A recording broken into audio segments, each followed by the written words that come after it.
August 22, 2023. Actual demo tayo ulit kasi paulit-ulit natin tong kasi very affordable lang to, no? Bawat bahay, no? Kailangan ina-update ko kayo, no? Ito merienda ko, 'di ba nakaraan almusal, ginagawa ko siyang almusal. Ngayon naman mini merienda ko. Pwede rin tong dinner actually. Kasi nakakabusog na to na masustansya. Ito na lang, wala nang ibang kakainin. Diba instead na bili ka pa dyan ng bili ng mga collagen mo, yung mga ano, ito kasi meron siyang natural na ano, vitamin. Mahal pa yung mga pinagbibili mo dyan na synthetic eh. Kaya ako ini-introduce to. Ito kasi vitamin na hindi synthetic yung makukuha mo. So, bawat bahay. So, nakapag-demo na ba? May naiwan ba? Nakabili na ba lahat? Bawat bahay. Kaya kung may kausap ka dyan na complicated, sabihin mo, ang i-treat mo, di ba si complicated, ayaw niya magbago. Pero, kasali siya sa pagbibigay. Kung gusto niya magbigay, especially dun sa pamilya niya, kasi unahin niya pamilya niya, kasi pamilya niya talaga nagre-reklamo sa kanya. Tsaka nag-expect sa kanya. So, ito rin yung ibibigay niya. Di ba sabi ko sa'yo, pagdating sa pagbibigay, kahit si complicated, pwede magbigay sa yan. Kaya nga, si complicated, total, siya pinakamalaking issue dito dahil sila yung mga maraming bisyo. Actually, nandun yun sa complicated. Binibili raw niya, alak, hindi naman talaga pagkain. Ito, amura na to, no? Total, masyadong madrama si complicated, no? Ito, bumili siya sa palengke. Pasalubong niya sa asawa niya. Tapos, ang nakakatuwa nun, halimbawa yung anak niya at asawa niya, tropang 1, 2, 3 at makulay tropa, meron na rin siyang reading ganito. Tapos pareho sila magtawanan. Kasi paulit-ulit to, yung mga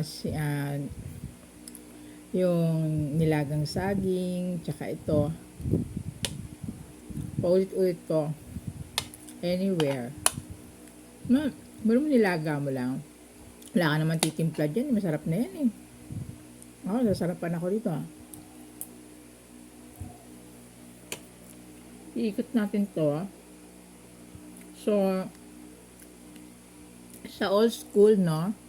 Pakademo lang ang pagluluto ng nilagang saging o kaya nilagang kamote. Ang practice ng estudyante, nung ulit ko ulit sa sarili niyang bahay. So, iba kasi yung practice. Siya na yung nagluluto. Hindi mo nanonood, di ba? Kaya nga, to all school, no? To all business owner ng school, paki-demo nyo na to para wala ng bata. Kahit pa paano, no? Wala na rin batang nagugutom. Kahit pa paano kaya niyang maglaga nito. Ay, kung ang nanay niya o tatay niya sugal na mababae, busy dun sa mga bisyo. Siya mismo, kaya niya magluto nito. Kaya madadali lang eh. Madadali na masustansya ang aking mga demo. So, paki-demo mo lang sa old school. Demo, practice ng all student sa bahay, sa pamilya niya mismo, di ba? Iba yung practice sa demo. Demo, nanood ka lang. Kung paano niluto. Demo sa luto, Pag school.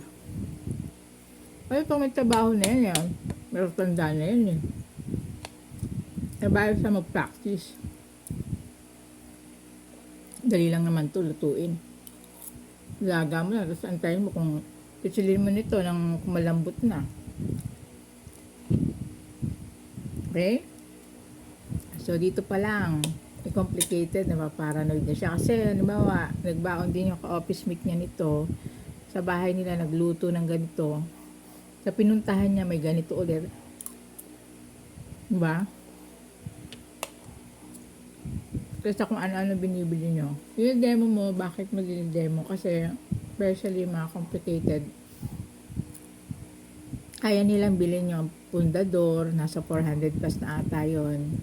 Red Horse, nasa 100 plus, 130 plus, so ata. Hindi ako kasi lasinggero, hindi ako umiinom eh. Hindi ko lang alam. Sabi lang ng mga kakilala kong mahilig uminom. Oh, pero, sa totoo lang, sa bahay niya walang pagkain. Mahal daw. Mahal daw yung mga ulam, yung mga ano. Ito, kaya ito. Masyadong madrama siya, di ba? Ini-emphasize mo rin dito yung pagiging madrama nila.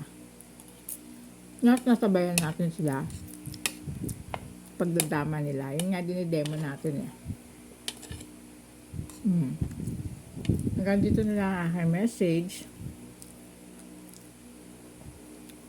Always demo inside your home at saka sa school at saka sa trabaho. Yung tatlong ikot na yan. Kasi ang usapan, di ba, face to face, nakikita mo personal, alam mo yung nangyayari, alam mo yung nababago sa kasama mo.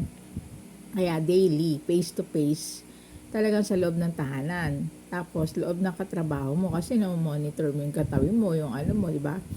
Andiyan din yung mga kaaway mo. Ang tanong, kung na-separate na ba, nalaman na ba kung sino na yung kasali sa experiment? Yun ang tanong. Kasi mag-1 year na to, no? Tapos to all school, kasi sabi ko nga sa'yo, kailangan mong, kahit tropang 1 lahat ng student, pero yung matatanda, yung nagtatrabaho yung teacher, tsaka yung may-ari ng school, meron daw real believers, meron din complicated. So, kailangan niya makita to face to face. Nagbabago ang mga estudyante, di ba? Hanggang dito nila aking message. Sabay-sabay tayo, walang naiwan ha. Bye-bye!